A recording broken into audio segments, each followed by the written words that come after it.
नमस्कार व्यूअर्स। मेरा नाम विजय रैना है और आप देख रहे हैं द कश्मीर डायलॉग। आज की जो स्थिति है, जो आपको पता है कि पाकिस्तान ने जो कल रात को भारत पे ड्रोनों से और मिसाइलों से हमला किया था, जो वेस्टर्न फ्रंट है इंडिया का उसके ऊपर, उसी के बारे में एनालिसिस हमने लेनी है। हमारे साथ इस टाइम कर्नल तेज टिप्पू जी हैं, रिटायर्ड, और उनसे ही हम पूछना चाहेंगे कि ये जो कल पाकिस्तान ने ड्रोनों से हमला किया भारत के ऊपर, उसके बारे में उनसे बात करेंगे। सर, आपका बहुत-बहुत वेलकम हमारी ये चैनल द कश्मीर डायलॉग में सर। नमस्ते। नमस्कार विजय जी। जी। सर, तो कल जो पाकिस्तान ने जो पहले कल सवेरे की जो घटना घटी थी, जब भारत ने वहां जाके जो उनकी इंस्टॉलेशन, क्योंकि एक्चुअली उनने परसों रात को ही इंडिया पे अटैक किया था, लेकिन वो फेल हो गया, तो फिर भारत ने उसको एग्रेशन मान के उनके इंस्टॉलेशन जो थे उन पे अटैक किया।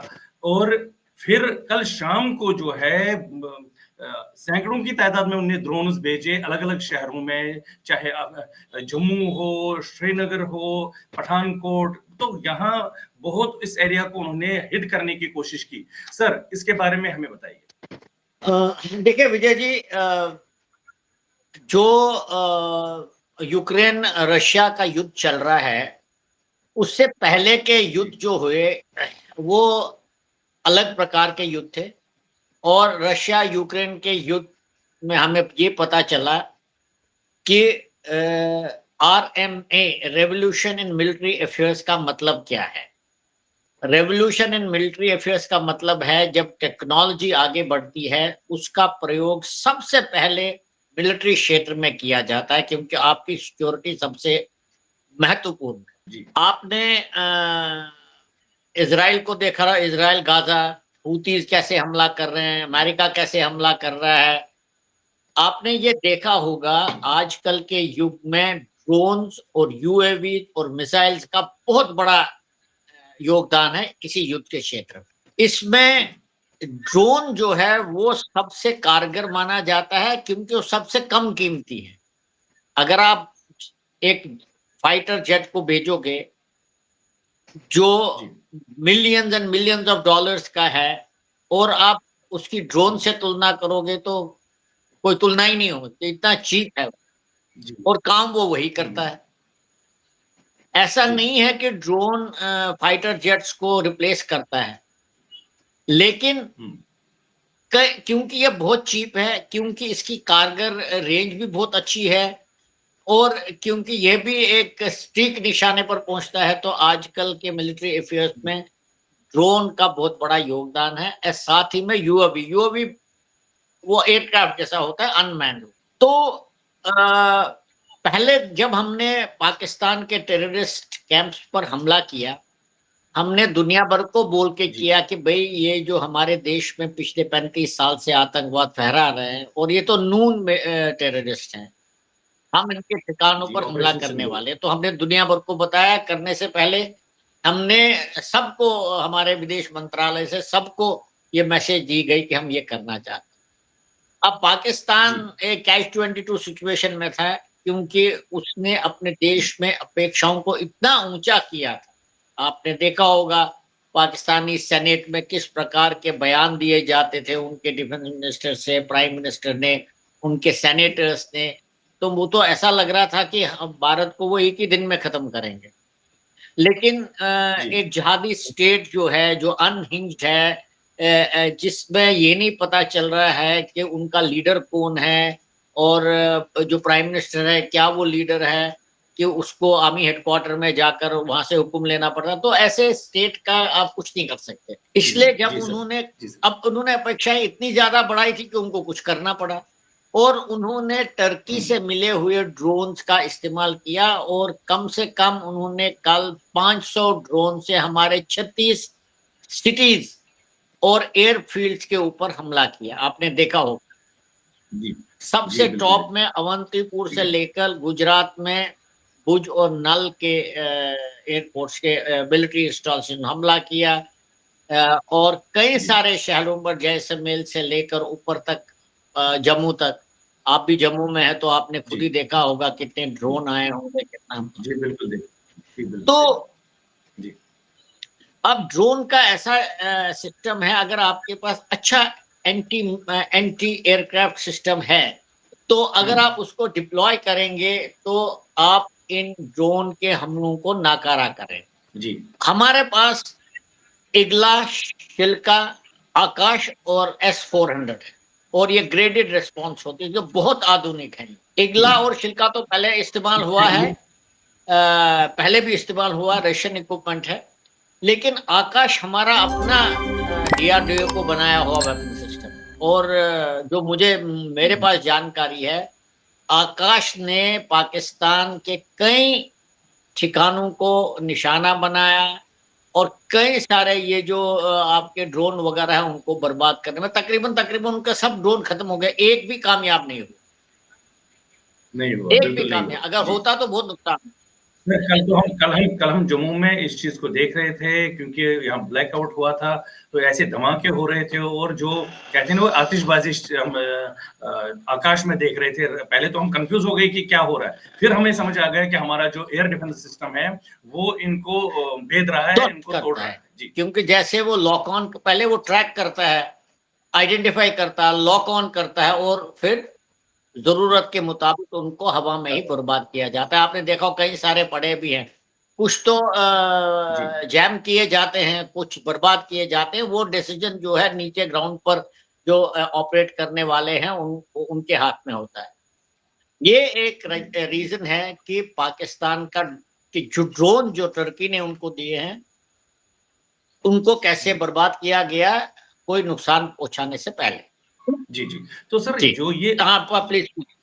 सर जी, मैं ये पूछना चाहता हूँ कि जो ये कल पाकिस्तान ने इतने ड्रोन भेजे भारत को डैमेज करने के लिए, क्या ये हताशा थी उनकी, या पूर्व नियोजित साजिश थी उनकी? क्योंकि वो हमेशा हिंदुस्तान को गज़वाए हिंद की तरह देखना चाहते हैं, बर्बाद करना हताशा चाहते हैं। नहीं है उनकी, ये तो एक प्लान्ड अफेयर है। पहलगाम प्लान था, पुलवामा प्लान था, हुँ, पठानकोट प्लान था, क्या प्लान नहीं है?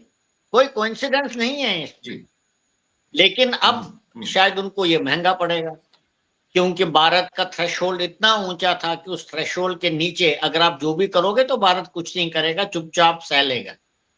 लेकिन वो जमाना चला जी, गया, पाकिस्तान को इसकी कीमत अदा करनी पड़ेगी, और अदा कर रहे हैं, और करनी भी पड़ेगी। तो जी, जी, पहला जी। क्वेश्चन था आपका ड्रोन्स के बारे में। दूसरा है जी, बिल्कुल। मिसाइल्स। आपने देखा होगा जी, मिसाइल्स भी आपको घुसने की जरूरत नहीं है, मिसाइल से ही आपके सब ठिकाने बर्बाद हो सकते हैं। जो हमारे पास मिसाइल्स हैं, पृथ्वी वैरायटी 1, 2, जी, 3, मैं नाम नहीं लेना चाहता कि कुछ इंफॉर्मेशन तो कॉन्फिडेंशियल है, लेकिन जो मिसाइल सिस्टम जी, है हमारा, हमारे पास शॉर्ट रेंज, इंटरमीडिएट रेंज और लॉन्ग रेंज मिसाइल भी हैं, जी, और वो न्यूक्लियर वेपन भी पेलोड बना सकते हैं, और नॉन न्यूक्लियर वेपन भी है। और हमारे पास 200 किलोमीटर से लेकर 10,000 किलोमीटर तक की रेंज जी, के वेपन्स हैं, और हम जी, उससे काफी तबाही जी, मचा सकते हैं हमारे दुश्मन के ऊपर। जी, जो मिसाइल, अगेन जी। आपको दोनों चीज, ना ड्रोन के लिए ना मिसाइल के लिए आपको बॉर्डर क्रॉस करना पड़ता है। तीसरा बिल्कुल सर, तीसरा तो जो भारत तीसरा का कल रिस्पॉन्स था वो सॉरी, मैं इन्हीं। तीसरा जी, एक जी। ऐड करना चाहता हूँ, बाकी रह गया एयरक्राफ्ट।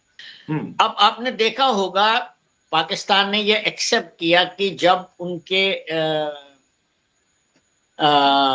शहरों पर हमला किया गया, आतंकवादी ठिकानों पर हमला किया गया, वो आतंकवादी ठिकानों पर हमला किया ऑपरेशन सिंदूर। हमारे एयरक्राफ्ट से, लेकिन स्टैंड ऑफ जी, वेपन से किया। मतलब आपको लाइन ऑफ कंट्रोल या इंटरनेशनल बॉर्डर क्रॉस करने की जरूरत नहीं पड़ी, क्योंकि वो जी, स्टैंड ऑफ वेपन है। आप जहां से फायर करते हैं, आप 200, 300, 400 किलोमीटर तक सटीक निशाना मार सकते हैं, और आप, हमने वही किया, और उससे उनका लाहौर, मुरीद के अपने अपने एयर स्पेस में, कुछ बोल रहे थे आप सब। अपने एयर अपने स्पेस से, हाँ मतलब जी, उनकी। अपने एयर स्पेस में जाकर हमने उनको बर्बाद किया। नेक्स्ट है, हुँ, आप पूछेंगे कि भाई उन्होंने तो एक्सेप्ट किया, उनके JF-7 से JF-17 एयरक्राफ्ट 2 गिरे हैं, F-16 भी 1 गिरा है, तो वो हुँ, कैसे गिरा? जी, वो हुँ, कैसे? S-400 ने गिरा है, क्योंकि हुँ, S-400 जो है रशियन इक्विपमेंट है, बहुत आधुनिक है, मतलब किसी कुछ ही देश के हुँ, पास है वो। और उसको पहले S-300 को टेस्ट किया था रशिया ने, फिर S-400 बनाया, अब S-500 भी बन रहा है, जी, लेकिन हमने S-300 के बजाय S-400 लेना चाहा था, और अमेरिका ने बहुत दबाव डाला कि इसको आप नहीं खरीद सकते क्योंकि रशिया में प्रतिबंध लगा हुआ ये था, लेकिन सरकार ने ही put it बढ़ाने put की down कोशिश and की थी। जी, purchased it and it's a very great decision। अभी आपने देखा। अब S-400 का क्या है, S-400 एक इंटीग्रेटेड सिस्टम है, रडार का, डिटेक्शन का, लॉक ऑन का, ट्रैक का और फायरिंग मैकेनिज्म का, सब कुछ ऑटोमेटिक होता है। जब पाकिस्तान की रनवे से जहाज उड़ना शुरू करता है तो लॉक ऑन होता है, उधर ही डिस्ट्रॉय होता है। और ये सिर्फ एयरक्राफ्ट के लिए नहीं है, जब मिसाइल भी उनका तैयार हो रहा होता है, थोड़ी सी फ्लाइट करना शुरू होता है, it gets destroyed. Same is true with helicopter, same is true with missile, same is true with everything else. जो उनके जी, पास वो जी। गजनी शजनी अब्दाली क्या क्या नसर बनाए हुए हैं, they will be finished when they just take off. तो ये जो ये 4-5 सिस्टम जो हमने यूज किए, उस वजह से पाकिस्तान में काफी सारा नुकसान हुआ, और भारत में इसका खास हुँ। असर नहीं पड़ा। नहीं पड़ा, बिल्कुल, बिल्कुल। सर, तो उसके बाद जो सर जिस हिसाब से मुझे लग रहा था तकरीबन 8 बजे से लेके साढ़े 10, 11 बजे तक जो थोड़ा-सा भारत में टेंशन रहा, लेकिन उसके बाद जो भारत ने रिस्पॉन्स किया, तो उसके बाद तो सुनने में आया कि ज़बरदस्त दिवाली मनाई गई पाकिस्तान हाँ, में भारत में। मेरी नॉलेज में ये आ रहा है कि लाहौर का एंटी एयरक्राफ्ट सिस्टम तो तकरीबन तकरीबन सब खत्म ही हो रखा है। उन्होंने एक्सेप्ट भी किया जी, कि उनके एंटी जी। एयरक्राफ्ट सिस्टम ने फायर नहीं किया, क्योंकि उन्होंने बोला हम अपने एंटी एयरक्राफ्ट सिस्टम की लोकेशन नहीं गिव अप करना चाहते थे, लेकिन वो सब झूठ है। हुँ, लाहौर जैसे बड़े शहर में हुँ। कौन बर्बाद करने देगा वो, अगर आपके पास साधन है तो जी, आप इनकमिंग ड्रोन या मिसाइल को तो डेफिनेटली हिट करेंगे, लेकिन वो हिट नहीं कर पाए, बिकॉज़ अब प्रॉब्लम क्या है पाकिस्तान में, कुछ शहरों में तो एंटी एयरक्राफ्ट कवर है ही नहीं। और जब आपके पास जी, किसी जी, शहर में जी। एंटी एयरक्राफ्ट कवर नहीं होता, तो आपके मिसाइल्स, एयरक्राफ्ट, ड्रोन्स सब तबाही मचा सकते हैं। सर ये जो कल पाकिस्तान ने जब हमला किया ड्रोन से एक बहुत ज़बरदस्त एक्सपीरियंस सॉरी, था हम थोड़ा लोगों के लिए भी। पहली आवाज़ बार हमने सर सर मैं कह रहा हूँ कि आवाज़ आ रही हाँ, है सर अभी ठीक। आपको? हाँ, मैं ये कह रहा हूँ कि जब पाकिस्तान ने कल भारत पे ड्रोन्स और मिसाइल से हमला किया, ये पहली एक्सपीरियंस भी थी हम लोगों के लिए, भारतवासियों के लिए इस चीज़ को देखना कि उनका पूरा वो जो सिस्टम था वो फेल हो गया। तो उसके बाद जो इंडिया ने रिस्पॉन्स किया उधर कराची में भी जो हमारा उस पोर्ट में वहाँ पर जो हमला हुआ है या बाकी शहरों पे जो हमला हुआ है, पाकिस्तान तो टोटली उसको भेद नहीं पाया, वो कुछ भी नहीं करा, उसने टोटली सरेंडर कर दिया। हाँ, नहीं, ऐसा ऐसा नहीं है, हमें ये नहीं सोचना चाहिए कि उन्होंने सरेंडर नहीं किया, लेकिन ये भी ज़रूर है कि उनके एंटी एयरक्राफ्ट सिस्टम ने हमारे हमारे जितने भी यहाँ से काइनेटिक मीन्स से हमला किया गया, उन्होंने उसका खास मुकाबला नहीं किया। लेकिन मैं मानता हूँ कि अभी शुरुआत है और हमें कॉशियस रहना पड़ेगा। लेकिन पहला राउंड जो है पाकिस्तान को हमने काफ़ी क्षति पहुँचाई है, आगे क्या होगा वो हम देख लेते हैं आहिस्ता-आहिस्ता। जी सर। तो जो अभी उन्होंने हमारे जो उनके पास जो ड्रोन्स गए उनने हमला किया बाकी लेकिन उन्होंने फिर सर आर्टिलरी खोली जो एलओसी है, इस पे बहुत उन्होंने कोशिश की डैमेज करने की कि हालाँकि जो बस्तियाँ हैं, सिविलियंस हैं, उनको हिट करने की कोशिश की। तो आपको क्या लग रहा है कि ये जो वो कर रहा है, सिविलियंस को अटैक कर रहा है तो अपनी जो उसको जो अपने हिसाब से वो सोच रहा था कि मैं किस तरह से अपने आप को डिफेंड करूँ, जो वो बोल रहा था, वो नहीं कर पाया तो हताशा में वो अब ये सिविलियंस को हिट कर रहा है। विजय जी, आप मुझे ये बताइए, पिछले 75 साल से जब से पाकिस्तान बना, ये पहली बार तो है नहीं कि उन्होंने हमारे गाँव वालों पर फायर किया, हमेशा ऐसा ही होता है। मैंने बहुत जी, जी। मैंने गुरुद्वारा पे भी मैंने हमला पुंछ, हुआ। जी। राजौरी, नौशेरा, छम जोरिया में कई टेन्योर किए हैं, और हमेशा टारगेट होता था हमारी सिविलियन पॉपुलेशन, और अभी भी उन्होंने ऐसा ही किया। उनके लिए कोई किसी हमारी लाइफ का कोई मतलब, अपनी लाइफ का भी इतना जो हमने जहाँ दिया उनका भी कोई मतलब नहीं है। और डेफिनेटली टारगेट हमारे यहाँ तो कोई मिलिटेंट कैंप तो है नहीं, टेररिस्ट कैंप तो है नहीं कि वो उसको बनाएंगे निशाना। तो उन्होंने सरहदों पर जो हमारे लाइन ऑफ कंट्रोल पर, खासकर पुंछ, राजौरी, नौशेरा, बिबर गली, इनमें हमेशा बहुत नुकसान होता है सिविलियन पॉपुलेशन का। अभी भी उन्होंने ऐसा ही किया, बल्कि उन्होंने गुरुद्वारे पर भी हमला जी। किया, जिससे एक रागी की का निधन मार्टियर हो बिल्कुल, गया, बिल्कुल। वो शहीद बन गया। और हमारे 16 बिल्कुल। व्यक्ति पुंछ में मारे गए, जिसमें से 5 औरतें हैं और 3 बच्चे हैं। तो पाकिस्तान का तो जिहादी स्टेट है, उनकी मेंटालिटी वही है, तो वही करते रहेंगे। जब उनको मार पड़ती है, फिर वो रोना-धोना करते हैं, दुनिया भर के सामने जाते हैं, अल्लाह बचाने बचाओ मेरे को, अल्लाह बचाओ। कल आपने देखा पाकिस्तानी सेनेट में एक आदमी रो भी रहा था, सेनेटर, अल्लाह से दुहाई कर रहा था। आपने पता नहीं देखा वो कि नहीं, वो एक्स आर्मी देखा, मैन है देखा, वो। देखा। वो मेजर एक्सामी का, वो बिल्कुल। उसने वो अल्लाह से दुआ कर रहा हूँ, अल्लाह हमें बचाओ, हमने क्या गलती करे। यार तुमने जितनी गलतियां की उसका तो एहसास हम कराने की कोशिश कर रहे हैं आपको, आप मानते ही नहीं हो। तो अल्लाह कहाँ उनकी मदद जी। करेगा अभी। मैं आपको एक और उदाहरण सर देता हूँ, आप, ये बहुत सीरियस बात है। देखिए जी। नॉर्थ इंडिया के अंदर हमने भी अपनी एयर स्पेस में फ्लाइट्स बंद करी है, पाकिस्तान ने भी अपनी फ्लाइट्स बंद करनी है। क्योंकि सबको मालूम जी। है कोई भी एयरक्राफ्ट उड़ेगा इसमें एंटी एयरक्राफ्ट मिसाइल चलेगा और जहाज गिर जाएगा। लेकिन इसके बावजूद कल उनकी, आज आपने सुना होगा एक्सटर्नल अफेयर्स मिनिस्ट्री की ब्रीफिंग में, सुना कि सर। उन्होंने एक हुँ। एयरबस 380 वो उड़ान भरी उसने, वो लाहौर में हुँ। लैंड हुआ, जबकि इतने सारे मिसाइल घूम रहे हैं हवा में। तो आप खुद अंदाजा लगाओ, अगर वो गिर जाता फिर भारत को बदनाम करते कि भारत ने सिविलियन एयरक्राफ्ट पर फायर किया। जब आपको बताया गया है कि भाई ये नो फ्लाई जोन है, तो अब क्यों उसमें, क्योंकि उनको कोई फर्क नहीं पड़ता है, इसमें पैसेंजर बैठे हैं, मुंह मर जाए। भारत को उन्होंने बदनाम करने की कोशिश जरूर करनी, और ऐसा ही किया उन्होंने। और शुक्र करो कि हमारे मिसाइल ने हिट नहीं किया उसको, कितनी सिविलियन जाने, मतलब रेस्ट्रेंट किया इंडिया ने रेस्ट्रेंट किया हिट तो नहीं उसको हिट किया। नहीं नहीं किया। हो जाता किसी और जगह तो हिट होता है। एक बार ईरान में प्लेन हिट हुआ था, आपको पता होगा, उसमें एक मिसाइल से हिट हुआ और वो गिर गया नीचे। हुँ। तो कितने 380 जी, लोग जी। उसमें मर गए बेचारे। तो पाकिस्तान पाकिस्तान का सर क्या क्या कर सकते हैं। पाकिस्तान तो जिहादी मेंटालिटी का स्टेट। अब उनका जो सबसे ताकतवर आदमी है उधर, वो मुल्ला का बेटा है, वो कहता कलमा जी। पढ़ो ऐसे। तो वो अब वो आर्मी थोड़ी रही, वो जो जी, जी, आर्मी जी। हमने जिससे हम डील कर रहे थे, जो हमारी आर्मी का ही आधा भाग था। हाँ, अब वो आर्मी कहाँ रही, वो ये तो जिहादी आर्मी है। और आपने देखा होगा जब उनके भावलपुर में मर गए जैश के आदमी, और हाफिज सईद के आदमी मर गए। हाफिज सईद ने वो जैश ए मोहम्मद का जो जिवाजर मसूद की पूरी फैमिली वहां पर उड़ा दी, तो उसके जनाजे में कौन थे, आर्मी वाले थे। वही आर्मी मिलिट्री वाले। पुलिस उनके जी, जनाजों जी। को सैल्यूट कर रही है, तो क्या फर्क रह गया जिहादी में हुँ, और हुँ। आर्मी में। तो बिल्कुल। it's you are dealing with a very different kind of a enemy, which is neither hmm. civilian nor jihadi nor military. It's a mixture of all together। और लोगों को, दुनिया को बेवकूफ बनाने में इसका इन्होंने खूब इस्तेमाल किया। अपनी जो पहचान है, कभी ये पहचान बनाई, कभी दूसरी पहचान बनाई, और इससे दुनिया को बेवकूफ करते जाओ। जी सर। सर तो हम इसको एक चीज़ और देखना चाहते हैं कि कल बलूचिस्तान में भी बहुत आर्मी इंस्टॉलेशंस पे अटैक्स हुए हैं, बहुत आर्मी वाले पाकिस्तान के मारे गए हैं। बहुत सारे जो हैं अपने मोर्चे छोड़ के भाग चुके हैं वहाँ पर। और दूसरा, आज मैं एक सोशल मीडिया पे एक तहरीक-ए-तालिबान पाकिस्तान का भी एक उनका एक प्रेस रिलीज़ आई थी। उन्होंने कंडेम किया है कि पाकिस्तान के जो ये ऑपरेशन सिंदूर के जो मारे गए, वहाँ के जो लोग मारे गए हैं, जो आतंकवादी मारे गए उन ठिकानों पे।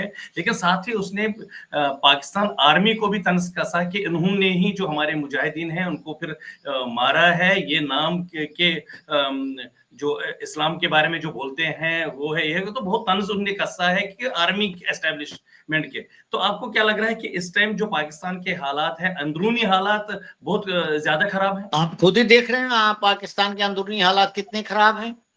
और पाकिस्तान, देखिए पाकिस्तान में एक कोर है क्वेटा में, और ये इंफॉर्मेशन आ रही है कि वो उस कोर में से 2 डिवीजन ऑलरेडी वो मूव कर, एक डिवीजन ऑलरेडी मूव हो चुका है ईस्टर्न बॉर्डर के ऊपर, मतलब हमारे साथ, हमारे वेस्टर्न बॉर्डर पर। जी। एक ऑलरेडी हुँ। एक मूव हो चुका है, एक मूवमेंट कर रहा है, और एक और आने के आने की कगार पर है। लेकिन हुँ। ये तो बलूचिस्तान लिबरेशन आर्मी के लिए बहुत बड़ी खबर है, क्योंकि जब डिन्यूड हो जाएगा तो फिर वो, मैं आज देख रहा था किसी शहर में बलूचिस्तान में पाकिस्तान के सब झंडे उखाड़ दिए गए, और बिल्डिंगों पर बलूचिस्तान ने अपने ये तो झंडे हुआ। लगा लिए। मैं तो मानता हूँ कि जी, पाकिस्तान जी, के जी। लिए ये बहुत ही नाजुक मौका है, और ये ऐसा समय है कि खासकर बलूचिस्तान वाले तो अपना स्टेट बनाकर ही रखेंगे कि बलूचिस्तान कभी था ही नहीं पाकिस्तान का। तो बलूचिस्तान बन सकता है अलग से स्टेट अगर थोड़ा जोर वो लगाएंगे, और फिर पीओजे में देखते हैं क्या होता है। पाकिस्तान जी, पाकिस्तान जो उसकी हरकतें हैं ना, वो बहुत बड़ी कीमत अदा करेगा इसका, क्योंकि उनकी भारत के साथ, हिंदुओं के साथ जो दुश्मनी है उनको बहुत भारी पड़ रही है। और मेरे ख्याल से ये बात तो मुल्ला असीम, क्या नाम है इसका, मुनीर के दिमाग में शायद आई होगी, मुनीर, लेकिन I think it is too late, वो नहीं बच पाएगा। It is true. तो कल सर न्यूज़ें भी आ रही थी कि वहाँ बगावत हुई है, उसको चेंज किया गया है या कुछ अभी तो वो कन्फर्म तो नहीं हुआ है। लेकिन मुझे ये बताइए कि क्या जो हमारा स्टैंड रहेगा, क्या पाकिस्तान के अब ये 2-4 टुकड़े होने के, क्योंकि बहुत लोग हर तरफ से ये बोल रहे हैं कि this is a golden chance for India कि पाकिस्तान को अलग-अलग टुकड़ों में बाँटा जाए, जैसे 71 में हुआ। मैं तो पहले से यही कह रहा हूँ हमारे लिए जो सरदर्द है पाकिस्तान, इंटरनल सिचुएशन के लिए भी और एक्सटर्नल एक्सटर्नल सिचुएशन के लिए, उसमें पाकिस्तान के टुकड़े होना बहुत जरूरी है। क्योंकि मैं हमेशा से ये मानता आया हूँ पाकिस्तान एक आर्टिफिशियल स्टेट है, उसको बनाया गया कुछ कारणों से, वो कारण अब रहे नहीं, और ऑटोमेटिकली जी, जी। पाकिस्तान तो 25 साल में ही टूट गया इंडिपेंडेंस के बाद, हुँ, हुँ। बांग्लादेश बन गया। अब पाकिस्तान में जो बचा खुचा है उसमें पंजाबी डोमिनेशन है, एग्रीकल्चर उनके हाथ में, और जो कुछ बचा वो फौजी फाउंडेशन के पास है। $130 बिलियन का उनका ईयरली टर्नओवर है, और Punjabi military domination mean Punjabi domination. So क्योंकि इक्विटी है नहीं उनकी, it is not egalitarian society, तो मार तो उनको पड़ेगी, कब तक लोग सहेंगे। तो जी। ये जो बलूचिस्तान हुँ, में हुँ। आप देख रहे हैं, खैबर पख्तूनख्वा में देख रहे हैं, वहाँ टीटीपी बहुत सक्रिय है, और आप जी। पीओजेके में देख रहे हैं अपने ही लोग उनके पीछे जा रहे हैं, अपने ही लोग उनके पीछे पड़े हुए हैं। और वहां पर उन्होंने हमस को ले आया, हुँ, हुँ। आपको पता होगा रावलकोट में हमस आया था। अब जी। इसराइल तो उनको हुँ, हमस को हुँ। छोड़ेगा नहीं, तो उनको भी ठोक देगा वो। So it's a problem for Pakistan. लेकिन पाकिस्तान की मानसिकता ये है, हम कहीं से भी मरे, हमको कोई भी मारे, लेकिन हम इंडिया को जख्म जरूर पहुंचाएंगे। और ये जो पॉलिसी ज़रूर है ये पहुँचाएँगे। उनको ले डुबोएगी। जी। सर जो हमारी भारत की जो हमारी नेतृत्व जो है मोदी जी के अंडर, तो आपको क्या लग रहा है, जो हमने कल से देखा कि भारत कितना सुरक्षित है, आपको क्या लग रहा है कि पाकिस्तान अगर कुछ भी कर लेगा, हमारे भारत जो है वो फर्स्ट प्रायोरिटी है और हमारा भारत बिल्कुल सुरक्षित है, लोगों को घबराने की जरूरत नहीं है? मैं एक्चुअली मेरे पास अभी टाइम नहीं है, क्योंकि मैं किसी और चैनल में जा रहा हूं। मैं सिर्फ एक चीज बताना जी। चाहता हूं, जो इंटरनेशनल सिचुएशन है, जो हमारा नेशनल जी। कोहिजन है, जो एकता है, जो हमारी दृढ़ हुँ। लीडरशिप है, स्ट्रांग लीडरशिप है, जी। ऐसा मौका बहुत कम आता है जब आप हर प्रकार से 360 डिग्री से आप स्ट्रांग हैं। तो मुझे लगता है हमें भारत को घबराने की कोई जरूरत नहीं है। और इसीलिए आप देख रहे होंगे कि जो लोग मोदी की हमेशा उनको उससे नफरत करते थे, उनके अगेंस्ट बोलते थे, वो भी आजकल मोदी जी की तारीफ कर रहे हैं। मेरे ख्याल से ये भारत के लिए बहुत ही अच्छा संकेत है। जी, जी। तो सर अंत में, क्योंकि आपको कहीं जाना है, अंत में मुझे बताइए, क्या ये वॉर लंबी खींच सकती है, इंडिया इसको पाकिस्तान के अंदर अब घुस जाएगा? हाँ, मेरा मेरा मेरा ये अनुमान है कि अब लंबी तो मुझे नहीं पता कितना, लेकिन अभी रुकने वाली नहीं है। तो कर्नल तेजदीपू जी, आपने अपना कीमती समय हमें दिया है, आपका बहुत-बहुत धन्यवाद और साथ ही जितने भी हमारे व्यूअर्स हैं, उन सबको रिक्वेस्ट करना चाहूँगा कि हमारे इस चैनल को सब्सक्राइब करें, लाइक करें और ज़्यादा से ज़्यादा इस वीडियो को शेयर करें। थैंक यू, नमस्कार। सेफ रहिए, सुरक्षित रहे। जय हिंद, जय हिंद, जय जय भारत भारत। सर।